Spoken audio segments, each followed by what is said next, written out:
kó hàn nígbà tí sọ 2.7. ẹ lọ dìbìtì ẹ̀ka kẹ́kẹ́. ó wọlé. tẹ́sí bẹ̀rẹ̀ ni.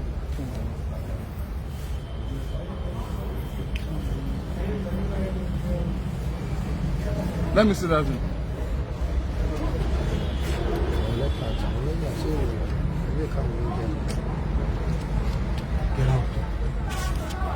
Karen one reporting.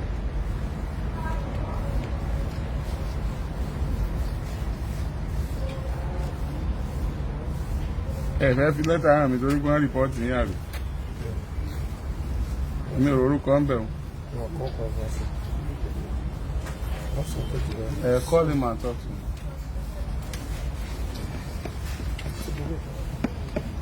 HOS, CSO.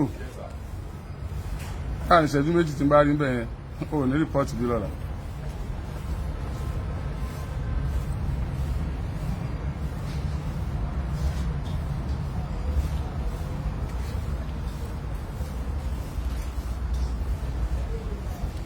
Ẹ̀yin tí a ti jọ wà ń bẹ̀ tẹ́lẹ̀ tí ẹ padà dé ẹ má bínú nẹ́tíwọ̀kì yẹn ni ó fẹ́ gbà bọ̀dé lẹ́ẹ̀kan mo ti padà dé báyìí.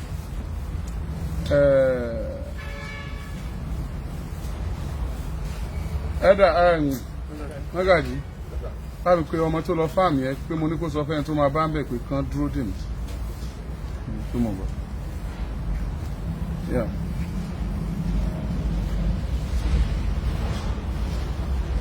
Tí ò bá jẹ́ pé ìṣọ̀kan akin kò yẹ kó mi ó lo òkè lónìí tó tàná kò yẹ kó dẹ̀ lo òkè tó ti jẹta torí pé n tí mo gbọ́ àti tí mo rí n tó yẹ kó dẹ́rù bà mí ìwà ní pé rárá.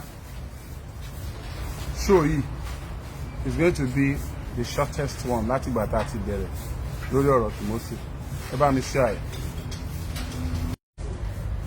Ọwọ́ ta ni kéèsì wà ní Òṣogbo? Ọwọ́ èèyàn, ọwọ́ ọlọ́pàá. Tí wọ́n bá gbé d'Àbújá ọwọ́ ta ló ń lọ?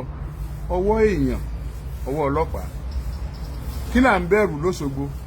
Èèyàn, ọlọ́pàá. Kí ló wà l'Àbújá? Èèyàn, ọlọ́pàá. Ìlú wo la wà? Orílẹ̀-èdè Nàìjíríà. Tá la fi sí Òṣogbo tọ́kàn wa ò balẹ̀ pé à ní ìdájọ́ òdodo.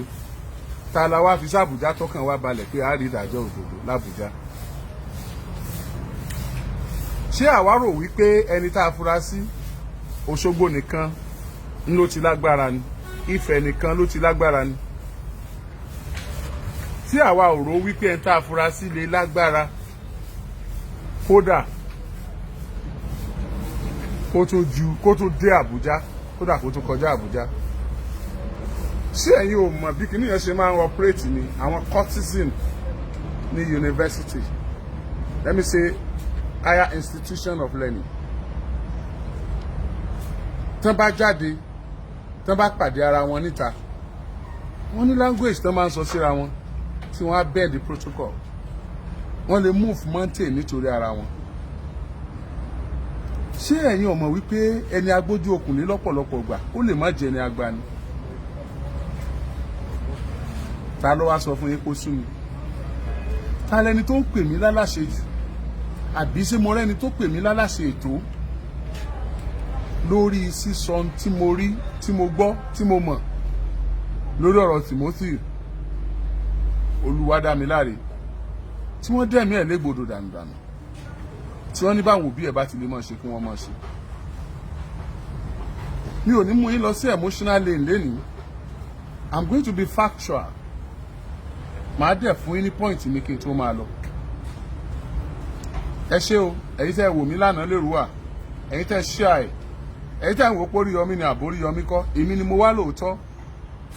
Bàbá Timothy, ìyá Timothy, àwọn àgbẹ̀ àtàwọn àbúrò ẹ̀ ni mo lọ rí, àtìyàwó àtàwọn ọmọ ẹ̀. Mo wá lóòótọ́, mo sì tún padà bọ̀. Ṣùgbọ́n mo mọ̀ pé lágbára Ọlọ́run ìkọ̀kan kì í kọ́ bálá, lágbára Ọlọ́run agara kì í dó níṣẹ́ Ọlọ́run ọba. Iṣẹ́ Ọlọ́run ni mò ń ṣe. Mi ò mọ̀ Timothy rí ní orírí. Ṣùgbọ́n tí èèyàn bá fojú kan òkú Timothy tó bá gbọ́n tọ́lọ́pàá ń wí látijọ́ tọ́rọ̀ yìí ti bẹ̀rẹ̀ pé apá àtẹsẹ̀ rẹ̀ pé o gbogbo ara rẹ̀ pé wọn ò gé nǹkan kan bẹ́ẹ̀ o yóò bí wọ́n léèrè pé ẹlẹ́fọ̀ọ́ òun ní o ọlẹ́fọ̀ọ́ òun ìṣẹ̀fọ́ àkìtàn wọ́n mọ̀ lára ń fọ ẹlẹ́fọ̀ọ́.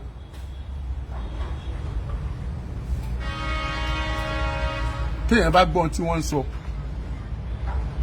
tọ́lọ́pàá wá kéré ọ̀rọ̀ kékeré ń tọ́lọ́pàá téèyàn bá gbọ́n tí lọ́ọ̀yà ń sọ lọ́ọ̀yà ẹni tí wọ́n fẹ̀sùn kàn téèyàn bá gbọ́n tí lọ́ọ̀yà ẹni tó ní hòtẹ́ẹ̀lì ń sọ ẹ̀yìn ó kàn máa sunkún ni téèyàn bá rí òkú Timothy tó wá gbọ́n tí lọ́ọ̀yà ẹni tó ní hòtẹ́ẹ̀lì ń sọ ó wà lọ́wọ́ mi tẹ́ bá fẹ́ kí n sẹ́ǹdì ẹ̀ sí tẹ́ bá fẹ́ kí n sẹ́ǹdì ẹ̀ sí ó wà lọ́wọ́ mi n ò mọrú aṣọ tọwọ́ sùn ṣùgbọ́n bẹ́ẹ̀ bá bá mi wo aṣọ dáadáa kẹ́ ẹ bá mi sọ bọ́yá ẹ̀jẹ̀ ń bẹ ń bẹ àbí ọ̀sẹ̀ ẹ̀jẹ̀ ń bẹ ẹ bá mi wo bí itan Timothy lọ́wọ́ ọ̀sàlẹ̀ tá a bá ń lọ síbi ọmọkùnrin ẹ̀ bóyá ẹ̀jẹ̀ ń bẹ ń bẹ àbí ọ̀sẹ̀ ẹ̀jẹ̀ ń bẹ lọ́ọ̀yà ẹni tá a fẹ̀sùn kàn ó sì ní Timothy fọwọ́ rọrí kú ni ó ló gbórí lé ọwọ́ báyìí ọlọ́wọ́ ànàṣẹ́ ẹlẹ́bí ẹ tó ti rẹ̀ oníbẹ̀ ni wọ́n ti bókù ẹ̀. ìtì mo wá fẹ́ bí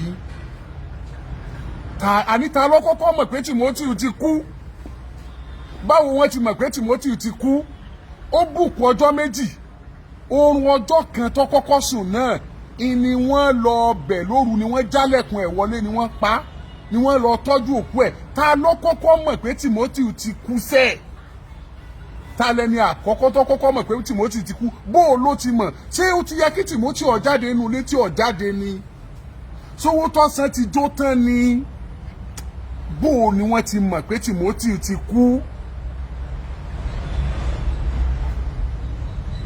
ẹ bá ń bi wọ́n ni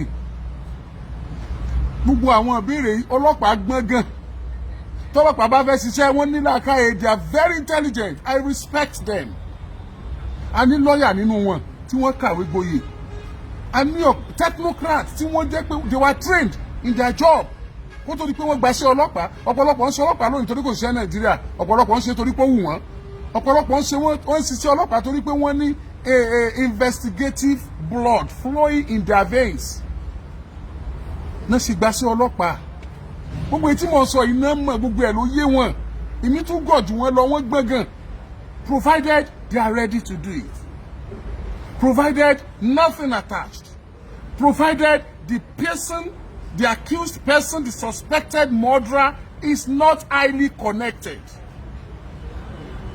Provided the person in question is not influential. Provided we are on neutral ground to do the job the way it should be done. And you were at defensive side. Our presentations were kò ní wà at defensive side. Àní máa rán wọn létí kankan tóró yé wọn jù wá lọ. Mo ti rán yín létí pọ̀ sà ẹ̀yin ọlọ́pàá mo ti rán yín létí pọ̀ ẹ̀rù bà wá. Mo dẹ̀ tún ti gbọ́ resort tẹ́ fẹ́ gbé jáde gan mo ti gbọ́. Màá dẹ̀ sọ. Resort tó likely kó jáde lórí ikú Timothy mo ti gbọ́ màá dẹ̀ sọ. Kí ni? Wá kú ẹ̀kan là kú ìtẹ́ ẹ̀sẹ̀ tán kú. I will say it. Why the defense is too much? Kí ló dé máa sọ fún mi pé ẹ gbà mí now ẹ gbà mí are we all right again? Ẹ gbà mí kò tiẹ̀ yé mi mọ́. Wọ́n máa sọ pé wọ́n ní Adédoyin wọ́n ló ti ṣe ọ́díò yẹn káwọn tó mú un. Wọ́n l'Adédoyin ti ṣe ọ́díò yẹn kó tó wà ní police cell. Wọ́n ló ti ṣe ọ́díò yẹn káwọn tó mú un. I don't understand. I can't understand. And I don't think I can ever understand such. What a prank. How can you tell me Adédoyin ti ṣe show yẹn kí ẹ tó mú ó yá ẹja jọ analyse ẹ̀ sá. Lọ́jọ́ tí wọ́n dé hotel wọ́n sọ wípé tí ikú Timothy tí ò bá ti wà premeditated tí àti plan ẹ̀ gẹ́gẹ́ tó pa rárá wọ́n dé hotel kò sorúkọ Timothy lórí ìwé ọmọ tí wọ́n bá ń bẹ̀ ní reception náà ni Timothy sanwó fún ó ní Timothy ò lodge sọ́dọ̀ àwọn wọ́n lọ nígbà wọ́n padà dé wọ́n bi léèrè orúkọ ẹni tí ok ọ̀tọ̀lẹ́tọ́ kọ́ bá ń bẹ̀ ẹni tí wọ́n padà bá ń bẹ̀ wọ́n bi léèrè orúkọ ńgbà wọ́n ti lọ bank wọ́n rí porúkọ ẹ̀ náà lọ sanwó sí kí ló ṣẹlẹ̀ ó ní wọ́n ṣe ń jẹ́jẹ́ wọ́n ká cup sí lọ́wọ́ wọ́n gbé lọ jasbo wọ́n lọ nígbà tó yẹ fóònù ẹ̀ wò tó lórúkọ gbogbo yẹn mo ti sọ tẹ́lẹ̀ kí n má mi fẹ́ ká má ti tautology tó ń ta fẹ́ sọ́pọ̀ mo dẹ̀ ní short time tí wọ́n padà lọ tí wọ́n ní ọmọ yìí o ó fẹ́ dá owó náà ní o tá a ti analyse pé nígbà tí èso òwò ọjọ́ kan ló sùn immediately tí wọ́n wá dé police station tí wọ́n lọ mú àáfàá tó mú fóònù Timothy lọ tó dà àwọn méjì tí wọ́n mú tẹ́pẹ́ manager tí wọ́n jẹ́wọ́ àwọn ni wọ́n lead wọn lọ síbi tí wọ́n rí Timothy mọ́ nígbà tí wọ́n dé ibi tí wọ́n rí Timothy mọ́ ó ká ẹ̀gbọ́n Timothy lára ó di ọlọ́pàá yẹn mú báyìí pé nígbà tó rúkọ àbúrò ẹ̀ ó lágbára the next thing máa sọ ni pé go and arrest that man now wọ́n lọ arrest Adédoyin straight wọ́n lọ ṣe kí ni wọ́n lọ arrest Adédoyin straight it doesn't take much time gap tó wà láàrin ìgbà tí wọ́n mú àwọn ọmọ Adédoyin àwọn òṣìṣẹ́ Hilton hotel àtìgbọ́n tí wọ́n mú Adédoyin it's not that wide kó pọ̀ very short gap very short gap let me make a call ẹ fún mi fóònù mi ẹ fún mi fóònù mi ó dàbí pé ẹ ti agree pàwọ́ àgọ́ tẹ́sán ẹ ti conclude ó dàbí pé ẹ ti gbé brain wa wò àbí ẹ ti rí pa àgọ́ àbí ok àìsí ìpọ̀kà àgọ́ ẹ má worry mo ń bọ̀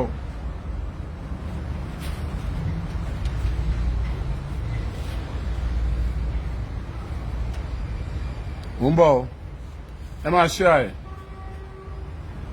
ẹ máa share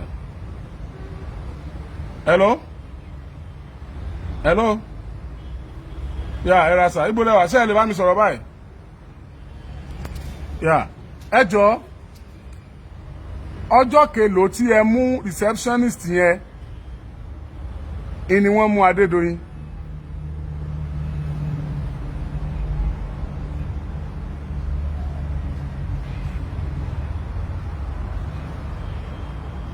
ọjọ́ tẹ ẹ zoom cups yẹn lẹ mú Adédoyin lẹ́yìn tẹ mú receptionist yẹn ẹ mú àwọn márùn tó kù lọ́jọ́ kejì tẹ mú receptionist ṣé ọjọ́ mélòó ni àwọn márùn yẹn àti receptionist yẹn lò tán fi jẹ́wọ́ ibi tí wọ́n sin Timothy sí.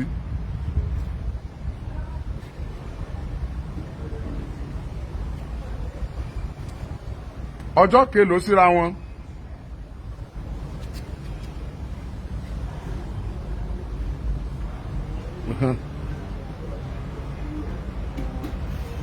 Okay. ọjọ́ tí ẹ mú receptionist yẹn ọjọ́ kejì lẹ lọ kó àwọn márùn yòókù ṣé ọjọ́ kejì yẹn náà ọjọ́ kelòó sígbà yẹn lẹ lọ exhume body Timothy.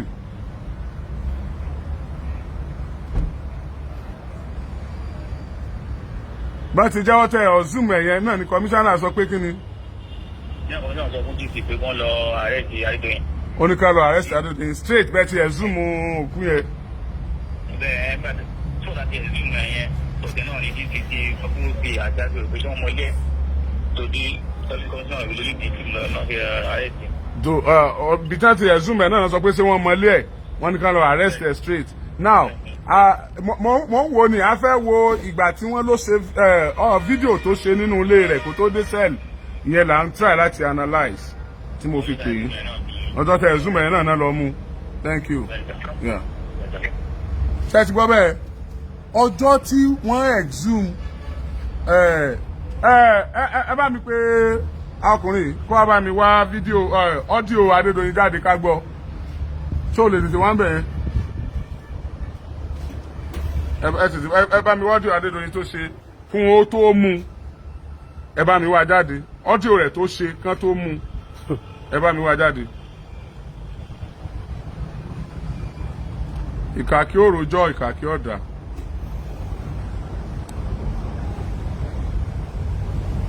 ẹ sì bá mi wá ọ́díò rẹ̀ jáde ẹ dákun. so màá play ọ́díò rẹ̀ ṣé ẹ ti gbọ́ bẹ́ẹ̀ bọ́n ti exhume ẹ̀ iná ni ọlọ́pàá yẹn pàṣẹ immediately pé kí wọ́n lọ mú Adédoyin àti rí kìíní ẹ máa gbọ́ tí n tó ṣe kí wọ́n tó mú o. Àtọ́bátẹ́lẹ̀ Adédoyin kì í ṣe apànìyàn tàbí ritualist ẹni tó ń gbìyànjú. Dr. Abdulrahman Adégòkè Àtọ́bátẹ́lẹ̀ Adédoyin kì í ṣe apànìyàn. Dr. Abdulrahman Adégòkè Àtọ́bátẹ́lẹ̀ Adédoyin kì í ṣe. Wọ́n ló stop ẹ̀. Tó ti gẹ́gẹ́ mẹ́rin.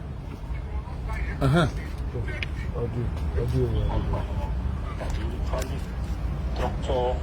Abdulrahman Adégòkè Àtọ́bátẹ́lẹ̀ Adédoyin kì í ṣe apànìyàn tàbí ritualist ẹni tó ń gbìyàn ṣe oògùn owó. Ọlọ́run ọba ti fún mi ní owó mi láti ìgbà tí mo ti dàbí ọmọ 26 years tó dẹ̀ fi di age tí mo wà tó jẹ́ bí 65 nísìnyí. Mi ò pààyàn rí o, mùsùlùmí òdodo ni mí o. Ẹni tí à ń pe orúkọ ẹ̀ ní Timothy. Ó ti tán bí. Abdulrahman. Ó ti tán kò complete ń bí. Bá mi wá ọ́díò Dr. Adédoyin jáde. Ẹ jẹ́ ọkọ mú bẹ̀yẹn kí wọ́n tó mú ètò kù wá. Ṣé ń gbọ́ mi? Èmi àwọn Dr. Abdulrahman Adégòkè Adédoyin kì í ṣe apààyàn tàbí ritualist o, àwọn ọ̀pààyàn rí àti kékeré làwọn ti ń lówó àwọn. Wọ́n ṣe kinní yẹn. Ṣé ẹ mọ̀ pé ọjọ́ tí wọ́n exhume òkú gẹ́gẹ́ ọjọ́ yẹn ni wọ́n arrest wọn? We have not concluded. We are not ascertain bóyá Timothy is alive or not until his body was exhumed. Did you understand? That means tó bá jẹ́ pé kó tó di kán tó mú wọn sí cell ni wọ́n ti ṣe ọ́díò yìí lóòótọ́, a jẹ́ pé wọ́n ti mọ̀ páwọn ti pa ṣáájú àkókò yẹn, wọ́n dẹ̀ ti mọ̀ pé ariwo yẹn ó ṣẹlẹ̀, wọ́n ti ṣe fídíò yẹn lẹ̀ nínú ilé wọn kódà kí wọ́n tiẹ̀ tó mú wọn. Because àti mú wọn náà àti sọ pé wọ́n pààyàn náà kódà àti ẹ̀ tí mọ̀ pé èèyàn kú a sì ń wá one time yẹn ni. Because lẹ́yìn ìgbà tí ọjọ́ báwọn yẹn ṣe ń jẹ́wọ́ pé ó ti kú iná ni wọ́n ní òkè ẹ máa má wọn lọ mọ́ síbi tẹ́ ẹ bò mọ́, wọ́n sì mú wọn lọ ọbẹ̀ wọ́n sì wú ìlọlọ́pàá ẹnìkan lọ arrest òun náà.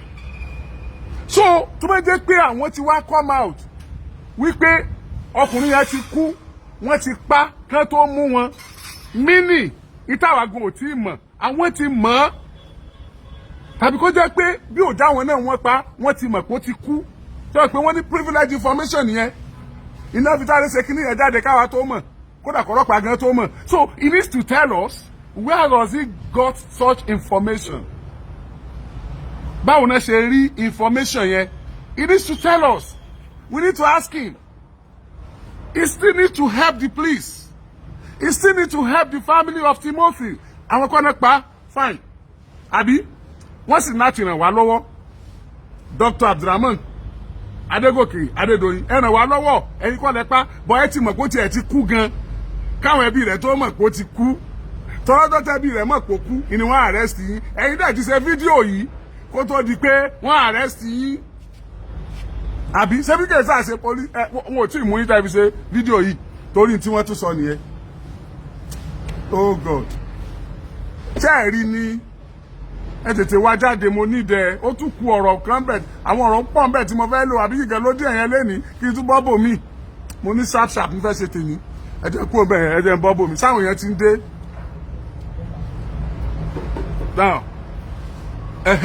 Now ìbéèrè yẹn ẹ máa béèrè káàkiri, ẹ jẹ́ kí wọ́n mọ̀ pé wọ́n bẹ́ ń bì ẹ̀gbọ́n ẹ̀gọ̀, let them help us. Ẹ̀yin ọlọ́pàá ayé yóò ní bàjẹ́ ẹ̀ ní fọmọ yín dì wọ́n gbé ọlọ́pàá kan wá bá mi, kí n tó attend sí mo sunkún 2 hours. Ẹkún rẹ̀ kọ́ ni mo ń sùn, mo ń sunkún ẹ̀san ni, mo ń sunkún bá lọ àbọ̀ ń bọ̀ ni. Ọlọ́pàá yẹn gbogbo owó tó ti gbà, gbogbo owó tó ní, gbogbo owó tó save láyé ẹ̀ ìkan nínú àwọn ọmọ rẹ̀ sì kó gbogbo owó yẹn kú kò lè dá dúró wọ́n wọ sínú mọ́tò ni wọ́n gbé wá ó ti rìtáyà àwọn tó wá rí ìgbà tó wà lẹ́nu iṣẹ́ wá ń sọ ọ̀pọ̀lọpọ̀ nǹkan tó gbèsè ìgbà tó wà lẹ́nu iṣẹ́ ilé sú ọmọ mọ̀ ilé mọ́ ọmọ sùn ààrẹ tutù ọmọ gbóná èyí gòkè ọmọ sọ̀kalẹ̀ ẹ bẹ̀rù Ọlọ́run we don't have the power to do anything mi ò lágbára mi ò lè ṣẹ́jú tí mò ń ṣe yìí lọ ṣùgbọ́n rìsọ́ọ̀tì tí mò ń gbọ́ pé ó fẹ́ jáde ń bà mí lẹ́rù gan ẹ ṣàánú wa tó bá ṣe pé ok ìyẹn bẹ́ẹ̀ yẹn sá let me leave that one ẹ jẹ́ kí n tún tẹ̀síwájú ìbéèrè tí mo béèrè tí wọ́n ti dá wa lóhùn pé ta ló kọ́kọ́ mọ̀ pé Timothy ti kú sínú yàrá nígbà tó jẹ́ pọ́jọ́ tó fẹ́ lò ó tí ì pé ilẹ̀ ò sì tí ì mọ́ now ta ló pa Timothy mo ń béèrè CCTV gbogbo òbéèrè tí mo máa ń bí ilẹ̀ máa ń fèsì ẹ ti fèsì CCTV tí méjì ẹ̀dá mi ló CCTV the investigation ó ti reveal ẹ̀ fún wa pé Dr. Abdulrahman Adégòkè Adédoyin wọ́n ní CCTV ní school wọn wọ́n ní CCTV nílé wọn kí ló dé tí CCTV ò sí o ní hotel èèyàn kan tún wá parọ́ fún mi wọ́n ní lẹ́gbẹ̀ẹ́ hòtẹ́ẹ̀lì tí wàhálà ti ṣẹlẹ̀ wọ́n ní wọ́n tún ní hòtẹ́ẹ̀lì míì bẹ́ẹ̀ pé èyí tí wàhálà ti ṣẹlẹ̀ wọ́n tì ìkejì wọn ò tí construction work kan ni wọ́n ní wọ́n ń ṣe lẹ́gbẹ̀ẹ́ bẹ̀ àbí tí ń lọ lọ́wọ́ ń bẹ̀ àbí kinní kan nígbà tí èyí ti ṣe bẹ̀ irọ́ ni ó láti jẹ́ tó bá jẹ́ òótọ́ ẹ bẹ̀rù Ọlọ́run irú construction work wọn náà ṣe sí ẹ mọ̀ wípé wọ́n ń try láti àwọn evidences tó yẹ ká rí ń bẹ̀ yẹn ni wọ́n ń rubbish yẹn ni wọ́n lọ kó dànù yẹn what a construction work in fact ilé tó bá súnmọ́ bẹ̀ gan kó má jáde doyin lónìí at this time ó yẹ kí nǹkan ti kún gbogbo bẹ̀ kí investigation ti lọ jìn bí ọ̀rọ̀ yìí sì lọ jẹ́ bọ́rọ̀ yìí ṣe ń lọ o ọlọ́pàá mi inú ń bí ọba sùkọ̀rọ̀ ó sunkún ọ̀dà ni yán rẹ́rìn yẹn rò pé dẹ́ ìṣẹ́dùn mọ́ pé wọ́n bà lórúkọ jẹ́ let's do this case the way it should be máa yìí lè má mọ́wọ́ mẹsẹ̀ lóòótọ́ bọ̀ bí kéèsì ṣe ń lọ ó ti fẹ́ dàbí pé bí kéèsì ṣe ń lọ gan lọ́dà ní pé fẹ́ máa rọ́ọ̀pù máa yìí let me put it that way bí kéèsì ṣe ń lọ ló rọ́ọ̀pù máa yìí no ẹbẹ̀ ń fún mi lẹ́sìn gbogbo ètí mo sọ kí ni èsì lórí CCTV now rìsọ́ọ̀tì ẹ ti rí mi ìmọ̀ bá kí n tún lò ó àmọ́ ẹja tún gbọ́ díẹ̀ síbẹ̀. èmi Dr. Abdulrahman Adégòkè Atọ́batẹ́lẹ̀ Adédoyin kì í ṣe apànìyàn tàbí ritualist o ẹni tó ń gbìyàn ṣe oògùn owó Ọlọ́run ọba ti fún mi ní owó mi láti ìgbà tí mo ti dàbí ọmọ 26 years tó dẹ̀ fi di age tí mo wà tó jẹ́ bí 65 nísìnyí mi ò pààyàn rí o mùsùlùmí òdodo ni mí o ẹni tí à ń pe orúkọ ẹ̀ ní Timothy Adégòkè ó lodge sí Hilton Hotels Honors room 305 àwọn ọmọ tí ó gbà wọlé sí hòtẹ́ẹ̀lì wa wọn ò san owó sí hòtẹ́ẹ̀lì òun gangan kò sí rẹ́kọ̀d pé ó sanwó sí Wema Bank account wa ní Hilton Hotels Ilé-Ifẹ̀ àwa mọ nǹkan tó ṣẹlẹ̀ tó jẹ́ pé àwọn ọmọ yẹn fi gbà wọlé láì jẹ́ pé wọ́n gba owó sí àkáǹtì ilé-iṣẹ́ tán sì gbà sí àkáǹtì ti ara wọn. ìgbà tí àwọn ọlọ́pàá ń wá Timothy Adégòkè ìgbà yẹn ni mo tó mọ̀ wípé nǹkan kan ṣẹlẹ̀ ní Hilton Hotel. ìgbà tí ìyá rẹ̀ wọ́n rí wípé ẹyọ nǹkan kan kò dín níbẹ̀ kábà lè sọ pé bóyá ẹnìkan ló ràn wọ́n pé kí wọ́n lọ yọ. wàláì sẹ́nẹ́tọ̀ kò tí ì dé ayé mọ̀ lé o ṣé ẹ̀gbọ́n tí wọ́n sọ ni wọ́n ní ìgbà tí wọ́n rí òkú Timothy níbi tí wọ́n jù ú sí gbogbo àwọn ọlọ́pàá ló wà níbẹ̀ wọ́n rí i pé wọn ò yọ ẹ̀yà ara kankan lára rẹ̀ that means wọ́n ti rí òkú Timothy kí bàbá yìí ó tó ṣe fídíò yìí ẹ̀dẹ̀ mọ́ gbàgbé pé immediately tí wọ́n rókú Timothy ni wọ́n order arrest wọn. Can you prove it further for me pé kó tó di pé wọ́n arrest máa yìí ló ti ṣe audio yìí ló ti ṣe fídíò yìí ẹ bá mi prove it díẹ̀ sí. You don't understand ẹ má bọ̀ padà ẹ dákun bóyá ẹ̀gbọ́n mi yé bóyá ẹ̀gbọ́n mi yé. àní wọ́n sọ wípé kí bàbá yìí ò tó káwọn tó arrest ẹ̀ ń ló ti ṣe ọ́díò yìí àbí immediately tí wọ́n rí òkú yìí ni wọ́n order arrest bàbá yìí ọjọ́ náà wọ́n dẹ̀ rí mú wọ́n àwọn ọmọlẹ́ wọ́n dẹ̀ mú ẹ gbọ́ ọ wá ṣe fídíò ọ wá sọ nínú fídíò pé wọ́n gbà tí wọ́n wú òkú Timothy gbogbo àwọn ọlọ́pàá ló wà níbẹ̀ wọ́n sì rí pé wọn ò yọ nǹkan kan nínú ẹ̀yà ara rẹ̀ meaning after the exhumption of Timothy corpse ni wọ́n tó ní bàbá yìí tó ṣe fídíò yìí immediately tí wọ́n dẹ̀ ti gbókù yìí ni wọ́n ti lọ arrest bàbá yìí can you please tell me ṣé bóyá nígbà wọ́n ti pọ̀ pé wọ́n bọ̀ arrest àwọn náà fi sáré ṣe nílé àbí wọ́n ti sọ fún wọn pé àti gbé báyìí o àti wú òkú yẹn báyìí o ọyọ máa ṣe fídíò tó bá ń bọ́ àmú yín o ẹ̀yin èèyàn tẹ́ ẹgbẹ́ jà wá lọ ẹ bá defend ẹ̀ ẹ̀yin ọlọ́pàá ayé yóò ní bàjẹ́ ẹ bá defend ẹ̀ ẹ jẹ́ kí n dúpẹ́ lọ́wọ́ Senator Kọ́lá Balógun the senator tó ń represent ìpínlẹ̀ Ìdó Ìbàràpá ní Federal House and House of Representatives House of Senate Senator Kọ́lá Balógun Ọ̀yọ́ kìíní Ọ̀yọ́ South bóyá lè rí dáadáa lẹ́tà tí wọ́n kọ rí tí wọ́n kọ sí IG lẹ́tà tí Senator Kọ́lá Balógun kọ sí IG ní he travelled out of Nigeria. Senator Kọ́lá Balógun, he travelled out of Nigeria. He washed my soul. He changed his ticket. Ó dẹ̀ suspend gbogbo tó fẹ́ lọ ṣe lọ́hùn. Ó dẹ̀ padà wá sí Nigeria. The first thing he did, gbà tó dé Abuja, ó kọ lẹ́tà sí IG. Bí wọ́n tí wọ́n táwọn náà bá tún gbé ṣe lórí ọ̀rọ̀ yìí, màá jẹ́ kẹ́ ẹ máa gbọ́. Ẹ ṣé o, Senator Kọ́lá Balógun. Bódò bá ń pàkan ọ̀rẹ́, gbogbo wa la délé tejútejú o.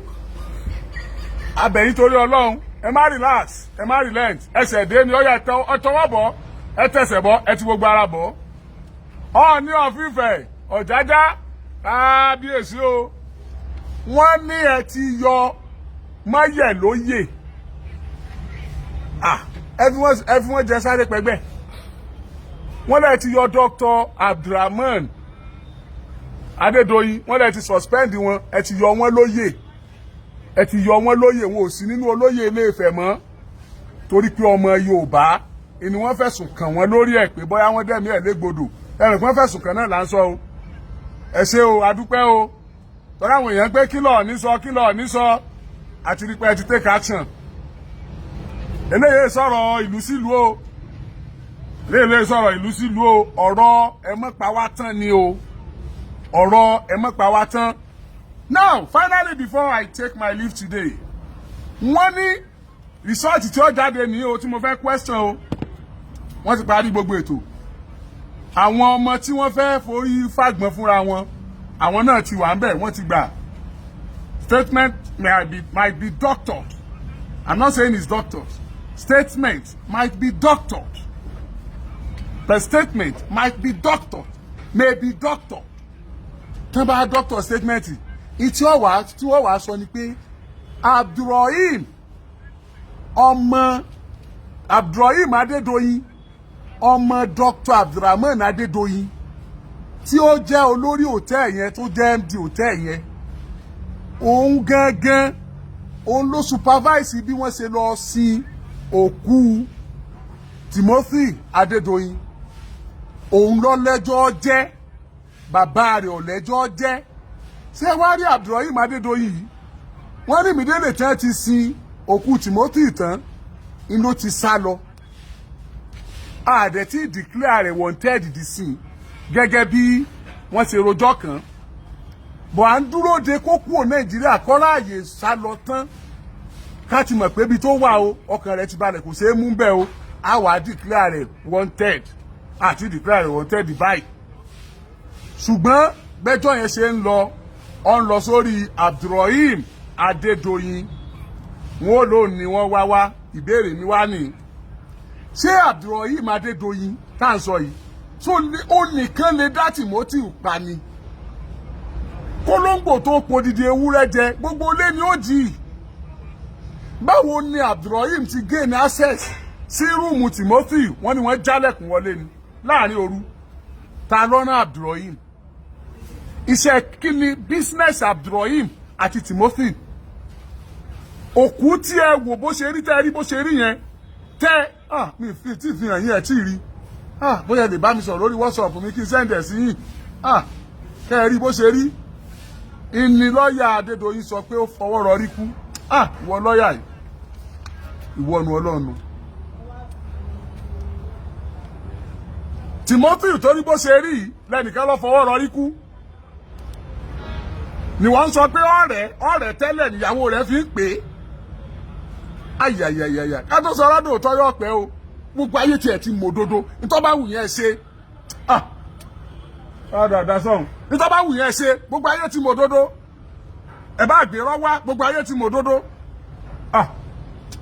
dáadáa ní sọ̀njẹ́ akànbẹ́yìn láti jọ yìí ẹ̀sọ̀ òdodo ẹ̀rẹ́ sọ̀ òdodo gbogbo ayé ti mọ̀ òdodo tó bá wù yẹn ṣe wọ́n ní Abdulrahim lọ́pa Timothy ẹ mọ́ dá mi ló ń béèrè mi mo béèrè CCTV ẹ̀ fún mi lésì àbí ṣégbà tí Abdulrahim pa Timothy ó wé lásán ó gbé sẹ́yìn báyìí ẹjẹ́ ń practicalize ẹ̀ ọlọ́mọdé ṣe irú ẹ̀ láyé ó wé Timothy lásán báyìí ó wá gbé báyìí ní wá lọ ó kúrò nínú rúùmù Timothy ó bọ́ sí reception ó gba corridor lọ ó bọ́ reception ó tún gbé lọ kò sí èèyàn kankan bẹ́ẹ̀ ó tún gbé lọ ó bọ́ sí ibi car park ó tún gbé lọ ó bọ́ sẹ́nu géètì ó tún gbé lọ tó jáde lẹ́nu géètì tó sì fi débi tó sin sí tó nìkan ló wà níbi iṣẹ́ ẹ̀ ní security kò sí gate man hòtẹ́ẹ̀lì tí ò ní security tí ò sí gate man tí ò sí èèyàn kankan tó ní ẹ ti bá yé CCTV jẹ ẹ rí yóò dáhùn ẹ wá ní ẹ tó ti sá lọ ilẹ̀ present ẹ̀yin èèyàn wa ẹ jẹ́ wọ́n gbé result autopsy jáde o kí wọ́n sọ pé kú Ọlọ́run ni Timothy kú kí wọ́n lọ fọwọ́ rọrí kú ni mo wá bẹ̀ yín torí Ọlọ́run àtẹ̀yìntẹ̀ wà Nàìjíríà àtẹ̀yìntẹ̀ wà lókè òkun tẹ̀ ń gbọ́ mi mo fi Ọlọ́run bẹ̀ yín ẹ jọ̀ọ́ ó súnmọ́ kí n pe ìpè ó súnmọ́ kí n pè pé tí autopsy report yẹn ò bá dáa ká sọ pé a fẹ́ tún autopsy report ṣe ń bò mí neutral ground ó jẹ́ mọ́ ká fly corpse Timothy outside Nigeria tí autopsy see we cannot continue like this we can't just continue like this. We can't just continue like this. Wọ́n wá sọ wípé àwọn secretary yẹn, àwọn receptionist yẹn, àwọn manager yẹn, wọ́n wá fi conspiracy gbá wọn. Wọ́n wá fi murder gbé ẹni tí ò sí nílé. Ẹ má bu adájọ́ tó bá dìgbà náà o. Ẹ má bu adájọ́ o. Torí tí wọ́n bá gbé déwájú adájọ́ ládájọ́ ọ̀dá o. Ẹ má bu DPP o. Torí statement tọ́lọ́pàá bá gbé déwájú wọn ni wọ́n treat o. Gẹ́gẹ́ bí mo ṣe ń sọ lọ tí rìpọ́ọ̀tì tí ọ̀dà bá jáde pẹ̀lú òkú tèmi rí tí mo rí ẹ̀jẹ̀ nítan rẹ̀ tí mo rí aṣọ ẹ̀ tó wet tí mo rí pé wọ́n rọ fáńdù ẹ̀ ni tí wọ́n sì lọ fọwọ́ rọrí kú tí rìsọ́ọ̀tì bá wá dé tọ́ lọ fọwọ́ rọrí kú I'm not preempting your result the doctors kí náà pé àwọn tó máa ń ṣe autopsy náà ó ló kọ̀ọ̀kan tó máa ń pè wọ́n. But doctor náà ló kọ tó kú kó gbogbo yín pátápátá the autopsy experts mo lè rọ òyìnbó yẹn bẹ́ẹ̀ the autopsy experts please mo fẹ́ kẹ́ ẹ jà níbi ẹ bá ti fẹ́ gbé result jáde tí wọ́n bá ní the pathologist tí wọ́n bá ní tẹ́nìkan bá rí A tọkọ B ìwọ kọ A tó dòdòdó tẹ́nìkan bá rí C tọkọ U ìwọ kọ C tó dòdòdó ẹ jẹ́ kí result yìí contradictory ẹ jẹ́ kó wà contradictory tí ó bá jẹ́ wípé àwọn kò sòdodo nu yín let's fight it out ẹ̀jẹ̀ ní bẹ lọ́rùn tẹ̀yìn náà ẹ̀mí ní bẹ lára yín yóò bọ́jọ́ kan tiwa náà bọ́jọ́ kan come out with result gidi tó jẹ́ òdodo tí wọ́n bá gbé result tí ọ̀dà jáde ẹ dákun ẹ jẹ́ àjọ jàjà yìí ẹ jọ ní tí kálukú bá ní kó fi support ìjà yìí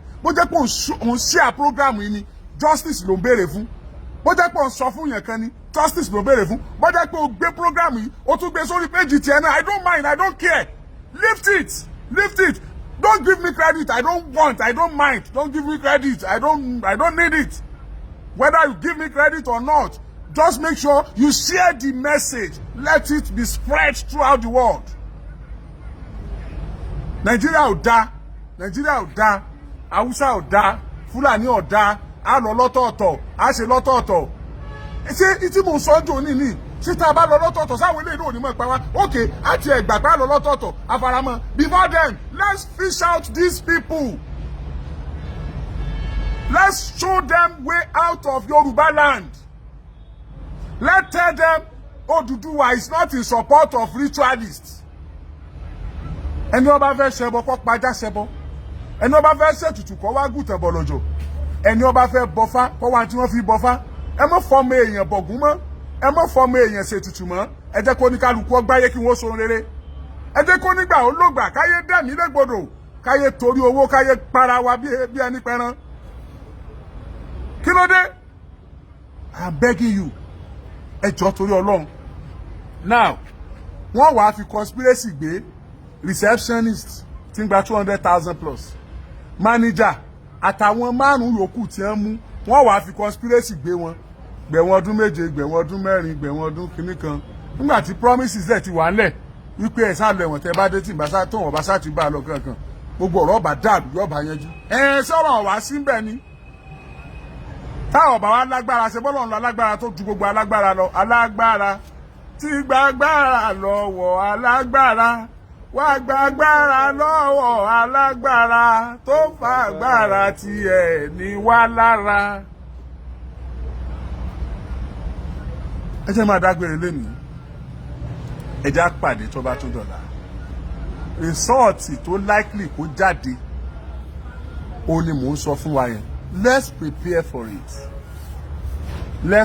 for it autopsy report kò lè sọ pé Timothy fọwọ́ rọrí kú ni dẹ́ ẹ bá nídìí ẹ̀ máa sẹ́ndẹ̀ sí lórí WhatsApp mi Oríyọmí Hamzat lórúkọ mi àwọn ò ní ṣe nǹkan kan o àyàfi òdodo Ọlọ́run àfẹ̀mí ọwọ́ rẹ̀ lẹ̀mí wá wà wọ́n jọ̀wọ́ ọ̀tá ọ̀tẹ̀ wa o wàá iná jíǹdáná dáhùn mọ̀lẹ̀ gàlíbò àti gbójú wa sórí òkè wọn ni níbo nìyàn lọ́wọ́ wa ó ti wá níbo Ọlọ́run ni ọlọ́dà ọ̀run àti ayé àbí kò ní jẹ́ kẹsẹ̀ wa kí ó yẹ̀ kò ní jẹ́sẹ̀ wa ó yẹ̀ ní tiwa wọn ó péjọ nítorí tiwa ṣùgbọ́n àṣekínni á tún wọn ká ó dàbọ̀.